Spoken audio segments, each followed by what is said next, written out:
Birashoboka cyane ko byagorana kubyemera, nyamara ariko ikinyabuzima gishaje kandi kirambye kuri iyi si kurusha ibindi ni ikinyezi cockroach. Ikinyenzi cyatanze dinosaur kugera kuri uyu mubumbe w'isi dutuye.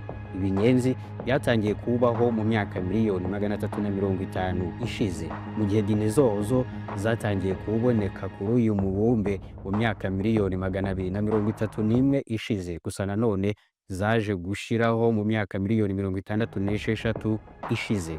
Iyi nkuru nayo twayikozeho ku ishuri plus. Nyamara ariko inyenzi zo gucika no gushiraho ntizibikozwa. Ikinyenzi reka tukivugeho byinshi. Ndagusuhuje kandi ngo ikaze ku ishuri plus. Niba ari ubwa mbere uhageze ntugende udakoze subscribe, kandi numara kureba iyi video wisangize inshuti zawe.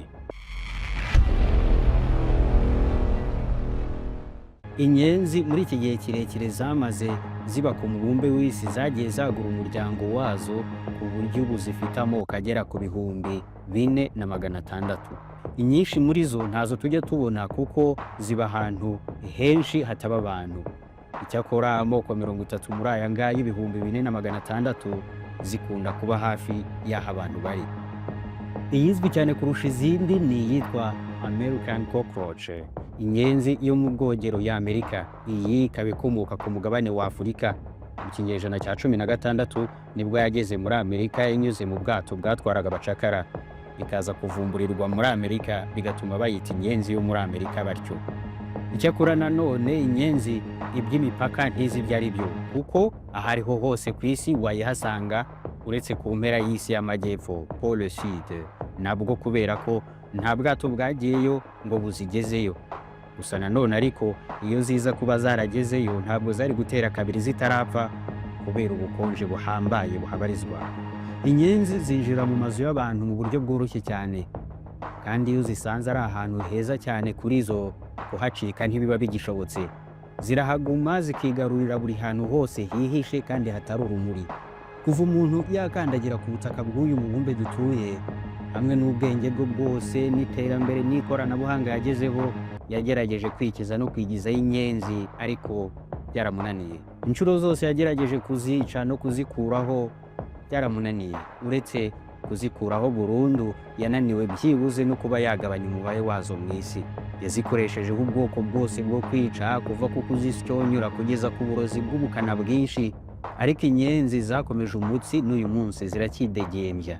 Bisa nkaho ari igitangaza cy'Imana yaziremye, ishaka kugaragaza ko ariyo yaziremye kandi ko kubaho kwazo bizakomeza kuba mu biganza byayo. Igihe cyose itabishatse zitazigera zishira ku isi. Uko umuntu yagiye yica inyenzi akibwira ko yazimazeho, igihe kirashira zikongera zikagaruka. Nyuma y'uko imijyi ibiri yo mu Buyapani, Hiroshima na Nagasaki, ishwanyagujwe n'iturika rihambaye ry'ibitwaro kirimbuzi, buri kinyabuzima cyose cyari hafi y'ahabereye iturika cyarapfuye, uretse ibinyenzi gusa byari byihishe mu myobo yo munsi y'ubutaka. Iyi video nayo twakoze ku mujyi wa Hiroshima, niba utarayirebye ntigucike nyuma yo kugera ku musozo w'iyi ngiyi. Inyenzi zari ziri ku butaka hejuru, ntabwo zishwe n'uburozi bw'ibyo bisasu, uretse ko byishwe n'ubushyuhe n'umuriro watewe n'iryo turika. Naho ubundi radiation z'ibisasu kirimbuzi nazo ubwazo ntizishobora kwica ikinyenzi. Ese ni ukubera iki kwigizayo no gutsemba utu dusimba bikomeye kuri uru rwego? Abahanga n'abashakashatsi iki kinyabuzima bagihaye izina ry'umwami wo guhoraho mu buzima. Ugereranyije n'izindi nigwa habiri, inyenzi zigira ubushobozi buhambaye bwo guhumurirwa. Zishobora guhumurirwa n'ibiribwa biri mu ntera ya kure cyane uturutse aho ziherereye. Nubwo bwose ari agakoko gatoya, inyenzi igira ibice 154 bishinzwe ubushobozi bwo guhumurirwa. Nta yindi nigwa habiri ifite ubwo bushobozi ku isi. Uretse ubwo bushobozi bwo guhumurirwa, inyenzi igira ibindi bice 544 biyifasha kumva uburyohe. Bidasubirwaho nta kindi kinyabuzima cyarusha inyenzi kuba umusobwugizi mwiza. Inyenzi kugira ngo ihite n'ibyo kurya byayo nta kintu na kimwe ishingiraho. Icyo ari cyo cyose irakirya.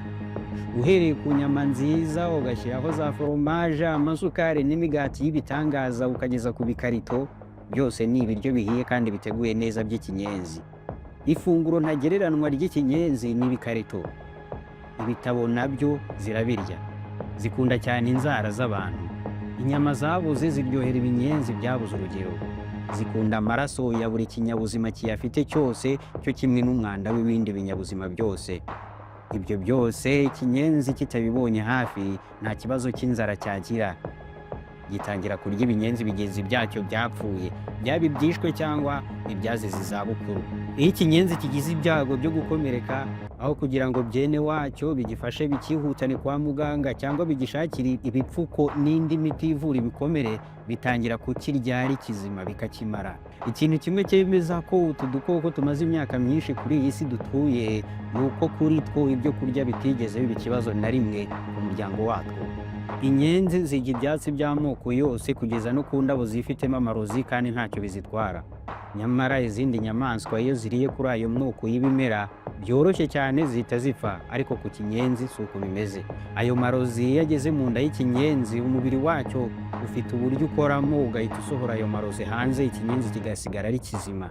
Ikinyenzi uramutse ugiciye umutwe kikagira amahirwe yo kutaribwa na bigenzi byacyo, ntabwo gihita gipfa. Ntabwo gipfa gupfa mu buryo bworoshye. Ubwirinzi bw'umubiri wacyo bufite ingufu zihambaye. Gishobora kumara icyumweru cyose kikiri kizima, kidafite amaso ndetse na antene zacyo ebyiri. Nyuma y'icyumweru nabwo gupfa biterwa n'uko kiba kidafite umunwa, bityo kikanangurwa n'inzara. Mu buzima bwacyo ikinyenzi kiriyuburura. Kwiyuburura ni ugutakaza uruhu rushaje hakaza urushya. Ibi bikunze kubaho no ku bikururuka nk'inzoka n'imiserebanya n'ibindi. Ikinyenzi iyo kimaze kwiyuburura, amaso yacyo arushaho gukora neza.